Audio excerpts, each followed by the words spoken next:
दहशतवाद विरोधी पथक अर्थातच एटीएसनं राज्यभरामध्ये मोठी छापेमारी केलेली पाहायला मिळते। कालपासून आजपर्यंत संपूर्ण 24-25 तासांमध्ये या सगळ्या कारवाया झालेल्या आहेत। कारवाई ही कशासाठी केली गेलेली आहे तर पाकिस्तानी गँगस्टर शहजाद भट्टी याच्या संपर्कात असलेले काही तरुण हे एटीएसच्या रडारवरती होते आणि याच तरुणांना शोधण्यासाठी म्हणून ही सगळी छापेमारी करण्यात आलेली आहे। गेल्या अनेक दिवसांपासून एटीएस सोशल मीडियावरती मोठ्या प्रमाणात लक्ष ठेवून होतं। जेव्हापासून एटीएसनं सोशल मीडियाला ट्रॅक करायला सुरुवात केलेली होती त्यावेळेस त्यांना असं आढळलेलं होतं की काही पाकिस्तानचे दहशतवादी आहेत, गँगस्टर्स आहेत, त्यांच्या संपर्कामध्ये भारतीय तरुण असल्याची काही माहिती त्यांना मिळालेली होती। विशेषतः महाराष्ट्रामधील काही तरुण सुद्धा या सगळ्यामध्ये सहभागी असण्याचा संशय व्यक्त केला जात होता।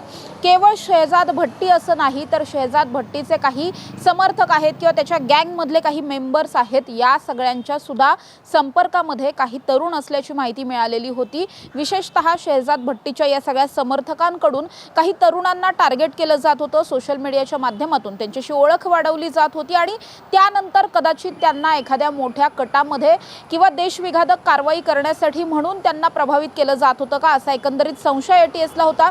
गेल्या अनेक दिवसांपासून एटीएसचं पथक हे सगळं ट्रॅक करत होतं आणि ज्यावेळेस त्यांना खूप खात्रीशीर माहिती मिळालेली होती, याच सगळ्या माहितीच्या आधारे राज्यभरामधील 65 पेक्षा जास्त ठिकाणी अवघ्या 1-1.5 दिवसांच्या कालावधीमध्ये ही सगळी छापेमारी एटीएसनं केलेली आहे। तर विशेषतः या सगळ्यामध्ये पुणे आणि पिंपरी चिंचवडमध्ये सुद्धा जवळपास 23 ठिकाणी कारवाई झालेली आहे, छापेमारी झालेली आहे। या 23 ठिकाणांवरून 45 संशयितांना पोलिसांनी ताब्यात घेतलाय। एटीएसचं पथक जे आहे त्यांच्या वरिष्ठ अधिकाऱ्यांकडून या 45 लोकांची कसून चौकशी केली जाते। ते कोणत्या कारणानं या सगळ्या पाकिस्तानी लोकांच्या संपर्कात होते, केवळ सोशल मीडिया पुरता हा सगळा संपर्क लिमिटेड होता का, की प्रत्यक्ष कधी भेटीगाठी झालेल्या आहेत, की मग प्रत्यक्ष एखाद्या कटाची काहीतरी प्लॅनिंग किंवा अंमलबजावणी करण्याचे सगळे प्रयत्न सुरू होते। या सगळ्या दृष्टिकोनातून सध्या या संशयितांची चौकशी सुरू असलेली पाहायला मिळते। केवळ संशयितांना ताब्यात घेतलेलं नाहीये तर त्यांच्याकडून त्यांचे सेलफोन्स असतील, त्यांच्याकडून लॅपटॉप असतील, काही पीसी असतील, इतर काही डेटा रेकॉर्ड करण्याचे, सेव्ह करण्याची काही उपकरणं असतील, ही सगळी सुद्धा पोलिसांनी जप्त केलेली आहेत एटीएसच्या पथकानं आणि त्या सगळ्याचा डेटा जो आहे तो आता रिकवर केला जाणार आहे। आधीचा जर काही डेटा डिलीट वगैरे झाला असेल तर तो डेटा पुन्हा मिळवण्याचे प्रयत्न केले जातील आणि नेमकं कधीपासून हे सगळे संपर्क होत होते, हे संपर्क का होत होते, भविष्यात कुठली कारवाई करण्याचं या सगळ्या मागे काही दृष्टिकोन होता का, हे सगळं शोधलं जाणार आहे। आपल्याला माहिती आहे गेल्या काही दिवसांपूर्वी, काही महिन्यांपूर्वीच पुण्यातल्या कोंढवा भागामध्ये सुद्धा मोठ्या प्रमाणात छापेमारी एटीएसनं केलेली होती।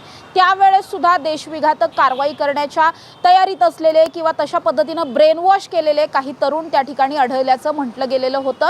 मात्र आतापर्यंत या प्रकरणामध्ये अधिकृतरित्या एटीएसनं कुठलीही माहिती दिलेली नाहीये, पण जी काही प्राथमिक माहिती आहे किंवा सूत्रांच्या हवाल्यानं जे काही समोर आलंय त्यामध्ये असंच म्हटलं गेलेलं आहे की पाकिस्तानी गँगस्टर शहजाद भट्टी आणि त्याच्या समर्थकांनी सोशल मीडियाच्या माध्यमातून भारतातल्या, महाराष्ट्रातल्या आणि पुणे पिंपरी चिंचवडमधल्या ज्या तरुणांना टार्गेट केलेलं होतं, ज्यांच्या ते संपर्कामध्ये होते वेगवेगळ्या सोशल मीडिया प्लॅटफॉर्म्सच्या माध्यमातून, त्याच सगळ्यांना पोलिसांनी आता चौकशीसाठी ताब्यात घेतलेलं आहे आणि त्यांची कसून चौकशी केली जाते। या चौकशीमधून आता पोलिसांना किंवा एटीएसच्या पथकाला नेमकं काय काय हाती लागतंय हे पाहणं महत्त्वाचं असणार आहे। पण या कारवाईमुळे कदाचित भविष्यात होणारी एखादी खूप मोठी घटना टळली आहे असं म्हणावं लागेल आणि कदाचित याच्या लिंक्स जर पुढे कुठे आणखी असतील तर आत्ता ज्या काही ताब्यात घेतलेल्या लोकांच्याकडून चौकशीमधून जी काही माहिती समोर येईल त्याच्या लिंक्स जोडत गेल्याच्या नंतर एखादा मोठा कट उधळला जाण्याची सुद्धा शक्यता आहे। त्यामुळे एटीएसनं ही जी काही कारवाई केलेली आहे त्याचं कौतुक तर होतच आहे, पण एटीएसनं अशाच पद्धतीनं या सगळ्याच्या मुळापर्यंत जावं अशी मागणी सुद्धा आता समोर येताना पाहायला मिळते। आत्ता तरी 45 लोक ताब्यात असल्याची माहिती आहे, पण याविषयीची अधिकृत माहिती आता एटीएस कडूनच समोर येईल। कॅमेरा पर्सन निलेश सह समृद्धी जाधव, टॉप न्यूज मराठी, पुणे।